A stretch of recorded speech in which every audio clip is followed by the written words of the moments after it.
मैं दिल्ली का लाल किला हूं। हर वर्ष 15 अगस्त को इस महान देश के प्रधानमंत्री मेरी प्राचीर पर तिरंगा फहराकर राष्ट्र को संबोधित करते हैं। लेकिन इस वर्ष गणतंत्र दिवस को 26 जनवरी को किसान आंदोलन के तहत कुछ असामाजिक तत्व मेरे अंदर घुस आए और उससे मैं राष्ट्र और विश्व में चर्चा में आया। मैं बताना चाहूंगा कि मैं कौन हूं।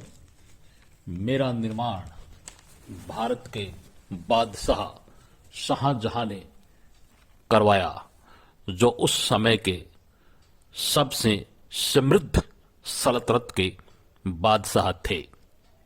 विदेशी राजदूत और विदेशी शासक शाहजहां से बात करने से अपने आप को गौरवान्वित महसूस करते थे।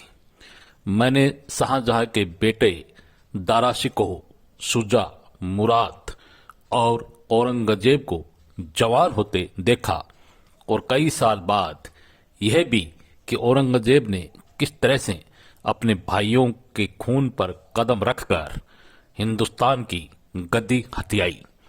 मुझे याद है वह क्रूर वक्त जब औरंगजेब ने अपने पिता शाहजहां से शाही खजाना हासिल करने के लिए मेरी पूरी जल प्रदाय व्यवस्था ही बंद कर दी थी। तब शाहजहां ने औरंगजेब को एक खत में लिखा था कि बेटा, तुम अजीब मुसलमान है कि जीवित पिता को पानी के लिए तरसा रहा है। प्रशंसनीय है वे हिंदू जो अपने मृत पूर्वजों को भी पानी पिलाते हैं। शाहजहां का यह अजब मुसलमान बेटा 1658 में लाल किले के तख्ते ताउस पर बैठा और फिर उसके शासन के 50 साल इस मुल्क के लिए जिल्लत भरे रहे। 1666 में महाराजा जयसिंह के साथ औरंगजेब से मुलाकात के लिए शिवाजी को दरबार में अपमान का घूंट पीना पड़ा। लेकिन इस अपमान के बाद मराठों ने मुगल बादशाहों को चैन न लेने दिया। तब दक्षिण से मराठा पेशवा बालाजी विश्वनाथ अपने जवान बेटे बाजीराव के साथ दिल्ली आए थे। तब मुझे यह गुमान भी नहीं था कि अगली सदी के लिए दक्षिण के मराठे मेरे भाग्य की नई इबारत लिखेंगे। लेकिन अगली सदी आने से अभी काफी वक्त था। अभी तो मेरे प्रभामंडल के धूमिल के होने के दिन थे।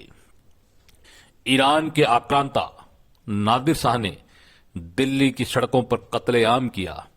उसे भी देखने का दुर्भाग्य मेरी इन आंखों को मिला।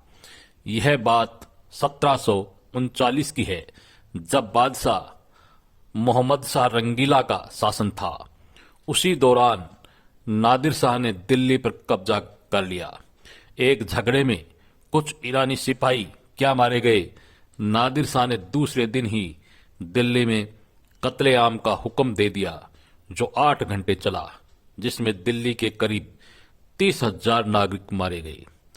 नादिर शाह ने खजाने से मोती, हीरे, जवाहरात और प्रसिद्ध तख्ते ताउस पर तो कब्जा किया ही, दिल्ली छोड़ते समय 10 करोड़ रुपए भी ले गया। इसके बाद से 15 साल बेहद तंगी में गुजरे। मैंने सुल्तान आलमगीर द्वितीय को लड़के के सिंहासन पर बैठा देखा, क्योंकि बादशाह की आय आना बंद हो गई थी और प्रशासन ठप हो गया था।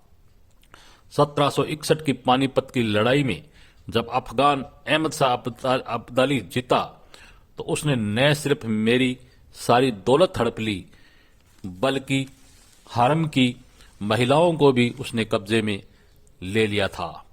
पानीपत की इस हार के 10 साल बाद मैंने एक चमत्कारी मंजर देखा।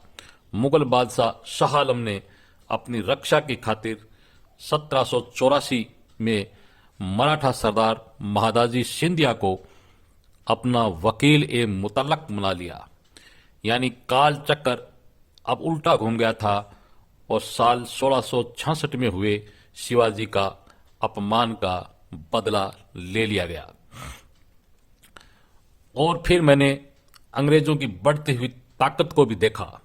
1806 में नाम मात्र के मुगल बादशाह अकबर बादशाह द्वितीय को सल्तनत सिर्फ मुझ लाल किले तक ही सीमित हो गई। यह सिलसिला 1837 में उसकी मौत तक चला। उसके उत्तराधिकारी बहादुर शाह द्वितीय के वक्त शाही परिवार के गुजर बसर अंग्रेजों को मिली पेंशन से मुश्किल से ही चलता था। अब शाही रौनक की जगह शेरो शायरी ने ले ली, जिनमें उर्दू के मशहूर शायर असदुल्ला खां, गालिब, मोमिन और शेख इब्राहिम जोग शिरकत करते थे।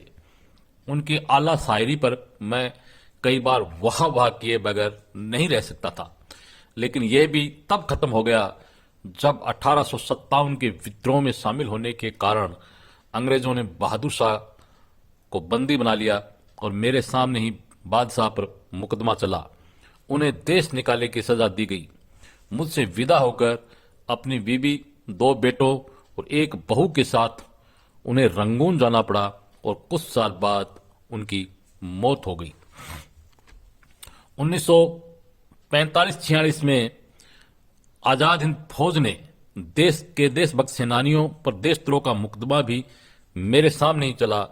इस मुकदमे के खिलाफ देश भर में हुई तीखी प्रतिक्रिया को मैंने सुना और फिर आया वह ऐतिहासिक पल जब मेरे ऐतिहासिक ललाट पर एक नया तिलक लगा और 15 अगस्त 1947 को देश आजाद हो गया और उसके साथ ही मैं भी आजाद हो गया और भारत के प्रथम प्रधानमंत्री पंडित जवाहरलाल नेहरू ने मेरी प्राचीर से देश को संबोधित किया और कहा कि हमने नियति को स्वीकार किया है और देश अब नई करवट ले रहा है। तब से हर वर्ष 15 अगस्त को देश के प्रधानमंत्री मेरी प्राचीर से देश को संबोधित करते हैं और मैं अपने आप को गौरवान्वित महसूस करता हूं।